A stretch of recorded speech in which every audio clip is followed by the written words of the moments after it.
السلام عليكم ورحمة الله تعالى وبركاته. مشاهدينا الكرام، مرحبا بكم من جديد في قناتكم، قناة الوسيط الاحترافي بامتياز بمدينة القنيطرة. قناة اللي كتوصل لكم جميع المعلومات العقارية على جميع التجزئات بمدينة القنيطرة. اليوم جبت لكم بقعة في الشارع 30، بقعة في الشارع 30. كي كتلاحظوا معايا هذا الشارع 30 تقريبا نقدر نقرب لكم الرومبا الثانيه اللي كتؤدي الى مقبره الرضوان. يعني هذا جنان ثلاثه، احنا كنعرفوا بان هذا جنان ثلاثه فيه السكن، فيه جميع المرافق، وفيه السويقه، وفيه كاع المتطلبات اللي تحتاجهم انت ووليداتك.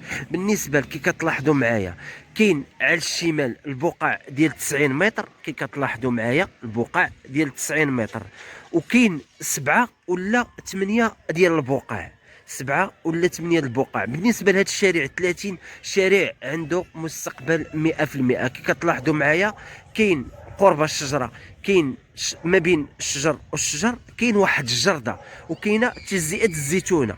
الشركه اللي حاطه نقدر نقرب لكم باش تشوفوا فين كاين الشركه حاطه في تجزئه الزيتونه. هذيك هي تجزئه الزيتونه.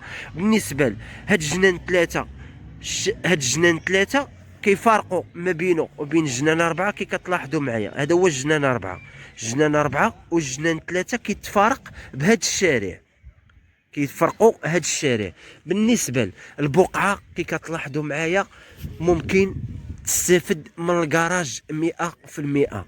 إن شاء الله فين واقف أنا غتكون بعض النخل وبعض الشجرات هنا في هذا الشارع. راه ما كنقول لكمش بان راه تقريبا راه مع الايام مع المده، لان هاد بالرامي راه كنت جيتي النهار الاول كانوا البقع ب 10 11 مليون، كانت تقدر ما تدخلش تجزئه. دابا البقع ولاو واصلين ل 150 مليون 160 مليون. راه ما يمكنش هاد الناس كيشريو البقع ب 150 مليون 160 مليون كيحطوا فلوسهم غا هكاك. لا اخي، لان اي تجزئه تقادات كيكونوا الاثمنه مختلفه، ولاني مع الاعوام من كيوليو فيها المرافق وكثرت الديور والناس ساكنين راه اوبليجي كتزاد الثمن. نرجعوا للموضوع ديالنا.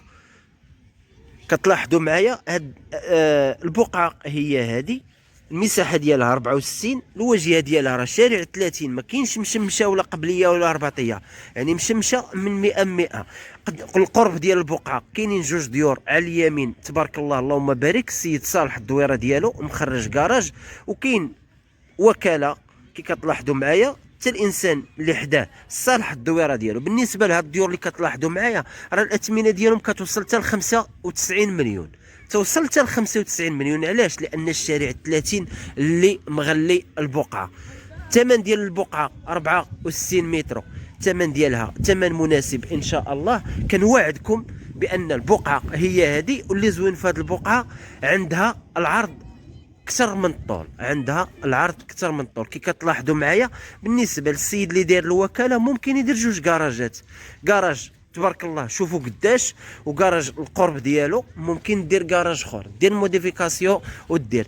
الثمن ديالها الاخ محمد خالصه الثمن ديالها 34 مليون، 34 مليون، 34 مليون. اللي مهتم يتواصل معايا على القناه دعقرات الريفي القنيطره، وبالفضل ديالكم والدعم ديالكم كنوصلوا لكم ديما المعلومات على جميع العقارات وجميع التجزئات اللي كتواجد مدينه القنيطره.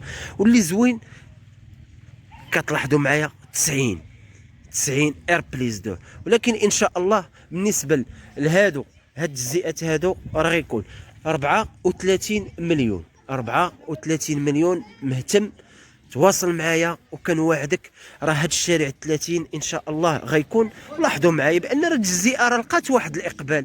لاحظوا معايا مؤسسه، انتم مؤسسه البستان اوطو ديال التعليم، يعني الناس كاين الاقبال، كاين مدارس، كاين يعني بالرامي. بعض الناس كيتواصلوا معايا كيقولوا بالرامي فيها الناس.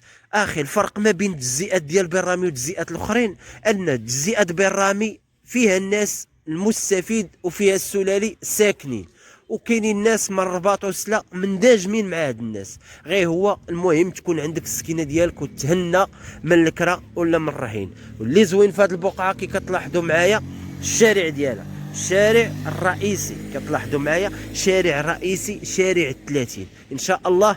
مع الزيتونه كاين واحد الشارع 30 راه غادي نيشان غيخرج ل 30 تحتاني الزيتونه وغيخرج لطريق الرباط. بالنسبه للثمن ديال هذه البقعه 34 مليون خالصه ناضيه، راه ثمن مناسب بالنسبه لي انا كوسيط عقاري. شوف الديور كي طالعين حداها، حتى انت لمسك عليك الله بغيناك تطلع شي دويره بحال هاد الديور اللي كتشوف هانتوما بحال هادو.